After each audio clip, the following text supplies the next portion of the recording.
Coucou tout le monde. Alors aujourd'hui, il y a deux sujets différents que j'ai envie d'aborder avec vous. Le premier sujet concerne les sentiments, les relations sentimentales et les comportements que l'on peut avoir en lien avec certains sentiments que l'on ressent. Et le deuxième sujet concerne plus une question d'attitude générale face à la vie. Alors, par rapport au premier sujet davantage sentimental, en fait, ce que je souhaite aborder avec vous, c'est le fait que parfois on peut avoir un mode de fonctionnement où on ressent comme un espèce de besoin viscéral parfois d'exprimer son amour à l'être aimé. Et parfois dans certains types de relations on n'a pas toujours le retour de cet amour et on s'en étonne. Et en fait, ce que nos guides veulent me faire exprimer par rapport à ça, c'est est-ce que dans ces moments-là, vous déversez votre amour ou est-ce que vous êtes dans une réelle volonté de communication? C'est-à-dire que parfois, quand on est dans l'expression des élans que l'on peut ressentir pour l'autre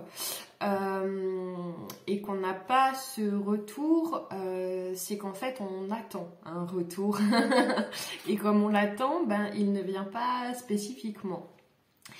Et donc c'est intéressant de se poser la question avant d'exprimer quoi que ce soit à l'être aimé en termes de sentiments.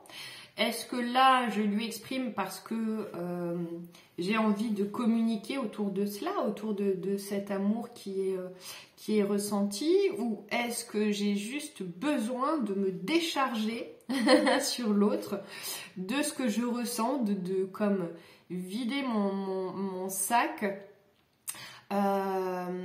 et est-ce que je suis dans l'attente d'un retour d'expression vis-à-vis de ce que j'ai moi-même exprimé.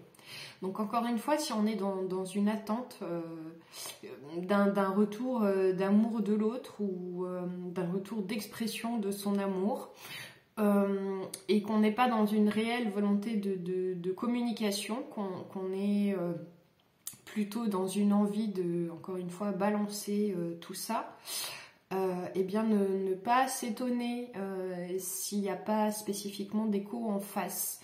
Et c'est important, encore une fois, dans certains types de relations, parce qu'il y a des relations qui sont peut-être beaucoup plus établies que ça, quelque part, mais dans des relations où vous n'avez pas toujours le retour de l'amour que vous exprimez, mais posez-vous la question à chaque fois avant d'exprimer quelque chose à votre amour, à votre amoureux, à votre amoureuse. Pourquoi est-ce que je lui exprime cela? Est-ce que c'est véritablement purement spontané et gratuit dans le sens juste j'ai voulu exprimer spontanément l'expression de mon amour et je suis prêt ou prête à communiquer autour de cela, à ouvrir un échange, une forme de discussion aussi peut-être, ou est-ce que derrière ça, j'attends juste un retour sur ce que j'ai exprimé et je ne suis pas dans une réelle communication avec l'autre. Par exemple, si moi je vais lui envoyer un message d'amour et que l'autre en face, il me répond... soit il me répond pas, soit il me répond quelque chose complètement à côté. Peut-être que l'autre en face, il a juste reçu ce qui a été communiqué et puis il a envie de partager sur autre chose. Voilà, et laissez ouvrir aussi sur une autre forme de communication et de partage et ne figez pas les choses et une forme d'attente autour d'une expression vraiment typiquement sentimentale et ou émotionnelle, parce que parfois l'autre en face il a aussi une autre façon d'exprimer son amour que nous. Voilà, bon, j'espère que ce sujet a été clair maintenant que ça c'est dit. Je vais aborder le deuxième sujet que je pourrais résumer en disant arrêtons de se considérer comme des victimes de quoi que ce soit. Il y a une notion d'injustice là-dessous, dans ce que j'exprime très souvent quand on se considère comme victime de quelque chose, c'est que on sent une injustice. Eh bien, nos guides nous invitent très très fortement à sortir de cette posture de victime en se mettant vraiment en mouvement vers nous-mêmes, en comprenant que, je répète souvent cette phrase, mais en même temps elle est tellement parlante, eh bien aide-toi et le ciel t'aidera. C'est-à-dire qu'il est vraiment l'heure de se responsabiliser, de s'autonomiser, de sortir totalement d'un système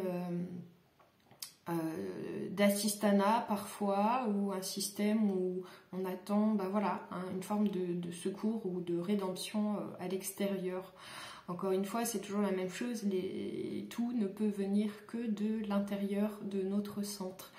Et donc, comme en ce moment, on est très très nombreux à vivre pas mal d'expériences, parfois douloureuses, des expériences de basculement aussi, ou d'effondrement, où du coup on perd beaucoup de repères de ce qui jusqu'à présent faisait notre sécurité. Et du coup dans cet élan-là, on peut avoir tendance à se voir un peu comme une victime de ce qui se passe à l'extérieur de nous, et dans le même temps d'oublier qu'on a totalement toujours notre pouvoir dans toute situation, et que le premier de nos pouvoirs et surtout de notre responsabilité, c'est de se rappeler à chaque instant que tout a un sens, même si dans l'instant notre ego n'en comprend pas toujours la signification des événements qui nous arrivent. Eh bien oui, tout a profondément un sens. Il y a un grand plan qui est à l'œuvre, et c'est très important de ne pas s'accrocher à des réalités qui sont devenues obsolètes dans notre vie. Très souvent, quand il y a des basculements, des changements, des transitions, même si elles sont parfois violemment vécues, eh bien c'est parce que forcément elles veulent nous amener vers autre chose qui nous correspond mieux au stade d'évolution, de cheminement où on est. Et donc cette question de ne plus se considérer comme une victime, et vraiment de se prendre en main, de se prendre soi-même par la main, de s'accompagner, de faire le premier pas vers soi-même, c'est primordial. C'est primordial, parce que si on continue à se considérer comme une victime de quoi que ce soit dans notre vie, eh bien c'est assez dur ce que je vais dire, mais j'entends vraiment on n'y survivra pas en fait, dans le sens où les énergies actuelles sont terriblement puissantes et vibrantes, et il n'est plus possible de fonctionner dans ce monde-là comme on a pu le faire jusqu'à présent. Voilà. Donc si vous ne voulez pas souffrir, si vous voulez apprendre à vous laisser porter par la vie, eh bien ça passe par retrouver la conscience de son propre pouvoir et sa responsabilité. Voilà, nos guides insistent vraiment énormément là-dessus.